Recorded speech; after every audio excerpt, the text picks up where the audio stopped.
All right, UPSC aspirants, welcome back. Let's jump right into today's current affairs from January 22nd, 2025.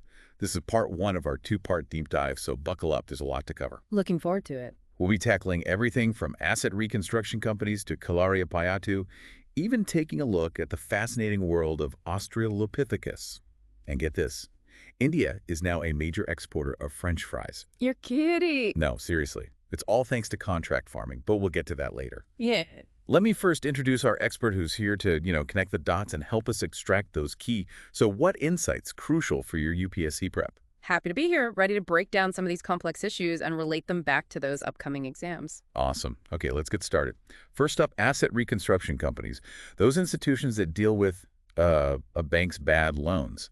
Could you maybe elaborate a little on their function and how these new RBI regulations might impact, like, the resolution of non-performing assets? Of course. So basically, think of ARCs as the specialists who step in when banks have loans that are, probably not going to get repaid. They buy these NPAs, non-performing assets, at a discounted rate and then work towards recovering those dues. Now, the RBI's new regulations are supposed to make this whole settlement process smoother, particularly for borrowers with massive outstanding amounts, over 1 crore rupees. Oh, wow. Okay. And the interesting part, they're introducing this thing called an Independent Advisory Committee, the IAC. It's going to be super important because they'll be evaluating the borrower's whole financial situation and figuring out if the proposed settlement is even doable. So that could actually speed up the resolution. Right, exactly. And if it works as intended, it'll free up capital for banks, encourage more lending activity, which then, has a direct impact on India's economic development. Oh, that makes sense. And that's a core topic in the UPSC syllabus. Right, of course, yeah. That's super important for anyone prepping for those exams. It's Yeah. fascinating how all these pieces fit together. Absolutely. For UPSC aspirants, it's crucial to be able to analyze these kind of regulatory changes, both the good and the bad, and what they mean for the banking sector and the economy as a whole. Totally. Okay, well, let's shift gears a bit now. Get ready for this one. India is becoming a major exporter of French fries. French fries? Really? Yeah, no kidding. And it all ties back to this rise in contract farming in India. Could you explain how that works? Okay, this is where it gets interesting. So this huge surge in French fry exports, it's directly linked to more and more potatoes being grown through contract farming. Basically, big companies partner with farmers, giving them financial support and the tech they need to grow specific kinds of potatoes. Oh, so like the perfect potato for fries. Exactly. And for the farmers, it's great because they have a guaranteed market, a steady income. And for the companies, they get a reliable source of, high-quality potatoes. So everyone wins. Well, not so fast. There are some critics, obviously. Some people argue that contract farming creates an imbalance of power. Corporations kind of dictate the terms, and those terms might not always be fair to smaller farmers. That's a good point. It's not all sunshine and French fries then. Right. And this is where the UPSC relevance comes in. It's super important to really dig deep into the complexities of contract farming. The good, the bad, the long-term consequences. Think about things like agricultural policy, farmer welfare, and even food security in India. All crucial topics for the UPSC exam. Okay, on to the next one. This one might make you itch a bit. Uh-oh. Scientists have just discovered 13 new species of blood-sucking flies in the Andaman and Nicobar Islands. Oh, not more blood-sucking insects. I know, right? We're talking about midges here, closely related to mosquitoes. And they can actually pose a pretty serious threat to livestock. Oh, I see. How so? Well, they can spread diseases like blue tongue, Right. which can be fatal for livestock. And that obviously impacts agricultural productivity and the whole economy. That makes sense. So this discovery, it just really emphasizes how important it is to understand biodiversity, right? Right. Not just for the sake of it, but for how it can potentially impact human activities and livelihoods. For someone aiming to be a civil servant, this highlights the need for, really effective disease surveillance and control measures. Especially in isolated areas like the Andaman and Nicobar Islands. Exactly. It's a good reminder that even tiny creatures can have a big impact on our ecosystem. Absolutely. Okay, let's switch gears again, this time to something a little more geopolitical. Taiwan is boosting its defenses with a new weapon system called NASAMS. Yeah, NASAMS. the National Advanced Surface-to-Air Missile System. It's basically a really sophisticated medium-range air defense system. Okay. It's designed to, protect against all kinds of airborne threats. Yeah. Aircraft, helicopters, even cruise missiles. Wow. And what makes it really special is that it's like networked. It can integrate with other defense systems, making it a pretty formidable deterrent. So this is a direct response to the rising tensions in the region. It seems that way. Taiwan's definitely sending a message. And for someone studying for the UPSC, this is a huge deal, right? I mean, it aligns with so many topics: international security, defense technology, geopolitical analysis. Absolutely. It's a topic you definitely want to keep an eye on. Okay, Yep. ready for a little time travel? Sure, why not? Let's go back millions of years to the world of Australopithecus. Oh, okay. Those early hominids with that mix of human-like and ape-like features. Well, a recent study suggests they had a mostly plant-based diet. Really? How did they figure that out? It's pretty cool, actually. Scientists use something called stable isotope analysis. Okay. They basically examine the chemical signatures preserved in fossilized bones and teeth, like fingerprints. These signatures can tell us what those ancient creatures were eating. Wow, that's fascinating. So it's like a time machine to their dinner table. Exactly. And this kind of scientific detective work helps us piece together, the whole story of human evolution. And that, as you know, pops up frequently in the UPSC syllabus. It does, yeah. Okay, let's bring our focus back to India. The National Board for Wildlife, or NBWL, has been in the news lately. It's the top advisory body for wildlife conservation in India, right? That's right. They have a lot of power. They do. They basically decide whether or not to allow projects that could impact protected areas, wildlife sanctuaries, national parks, that kind of thing. And that often puts them in a tricky spot, right? It does.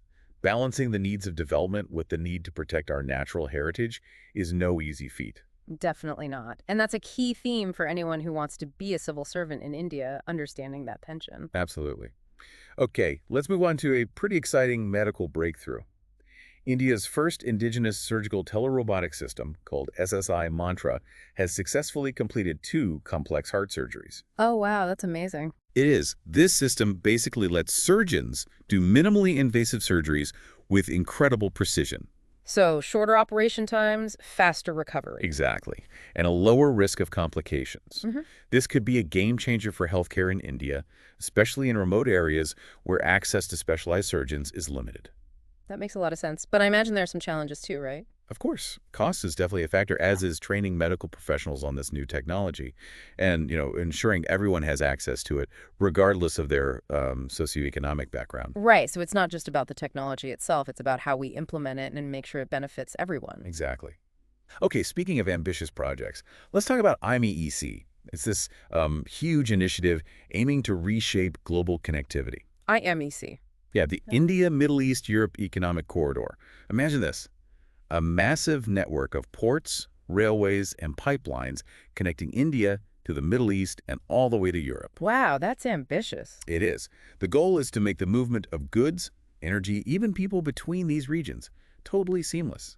That would be incredible, but I can't even imagine the logistical challenges. Oh, absolutely. And the geopolitical ones, too. Yeah. It's a massive undertaking. Definitely. But if they can pull it off, the potential benefits are huge, right? Increased trade, closer economic cooperation, maybe even greater stability in the region. Exactly. Okay, let's switch gears one last time.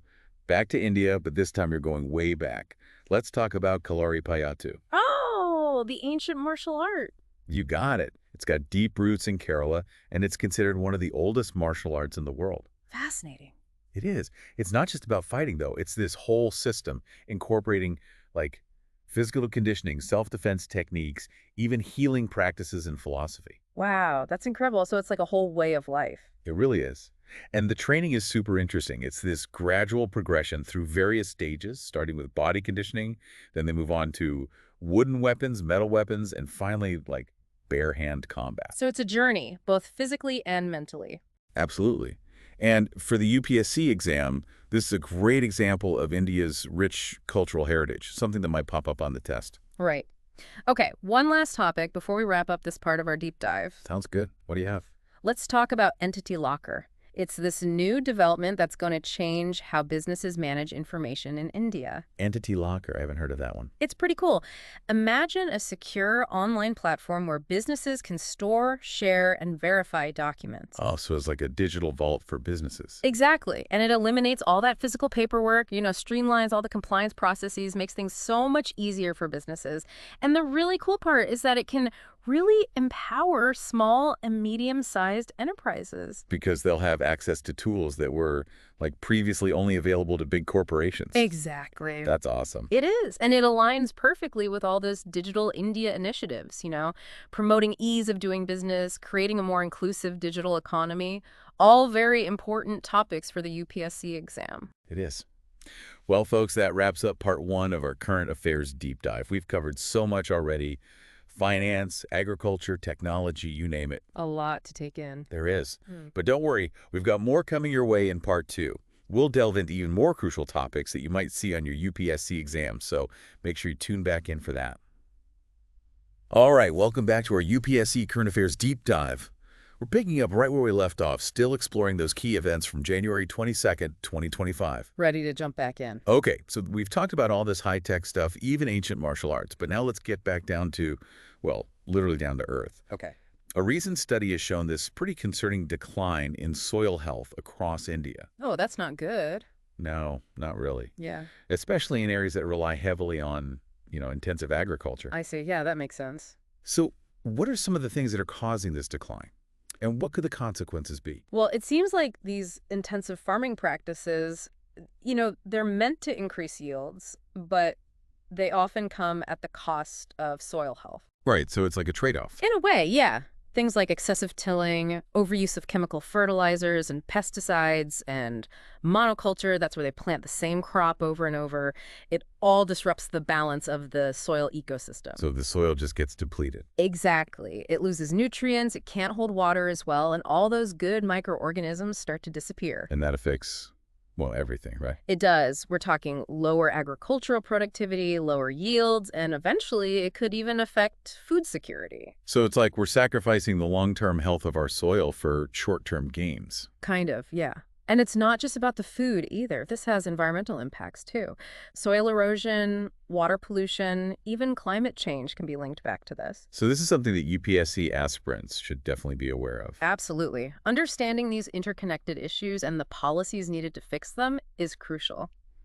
Okay, shifting gears a bit now to a topic that's, well, pretty disturbing. Okay. There's this report highlighting the increasing use of social media for human trafficking. Oh, Yeah. It's a serious problem, especially for women and children. that's awful. How are traffickers even using social media for that? Well, they take advantage of the anonymity, It's easy to create fake profiles, pretend to be someone you're not. Oh, so they gain people's trust. Exactly. They might pose as potential employers or even romantic interests and then lure vulnerable individuals into dangerous situations. It's terrifying how easy it seems to be. It is. The report emphasizes the need for stricter regulations, better monitoring of online platforms, and more awareness campaigns. To educate people about the dangers. Exactly. We need to arm people with the knowledge to protect themselves.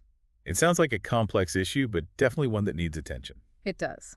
Okay, moving on, let's talk about something that's been generating a lot of discussion lately, universal basic income. UBI. Yeah. It's this idea that's, well, it's pretty radical. Basically, every citizen would get a fixed amount of money from the government. Regardless of their income. Exactly, whether they're working or not. Wow, that's a big change. It is. The people who support it say it could be a huge step in fighting poverty and inequality. Right, it could give people a safety net, right. Exactly, and help them pursue education, start businesses, things like that. But I imagine there are some people who aren't so thrilled about the idea. Oh, definitely. Some people are worried about the cost of implementing such a program and whether it would affect people's motivation to work. Right, yeah, I can see that. And of course, there's the whole issue of making sure the money is distributed fairly and efficiently. So it's a complex issue with valid points on both sides. Definitely. It's something worth thinking about, though. Okay, let's switch gears to the world of international diplomacy. The recent BRICS summit just wrapped up. Breaks? Yeah, Brazil, Russia, India, China, South Africa, those major emerging economies. Oh, right.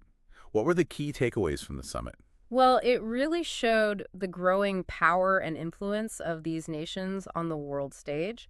They talked about major global challenges like trade, climate change, geopolitical stability. Makes sense. And one big outcome was the agreement to expand the BRICS group, adding new members like Saudi Arabia, the UAE, and Egypt. So the block is getting even bigger. Exactly. And that's a sign of a shift, you know? The world is moving away from a system where one superpower dominates everything. Towards a more multipolar world. Exactly. Okay, let's talk about something that's advancing at an incredible pace: artificial intelligence. AI. It's amazing, but also kind of scary. It is. There's so much potential, but also some serious risks that we need to be aware of. Like what?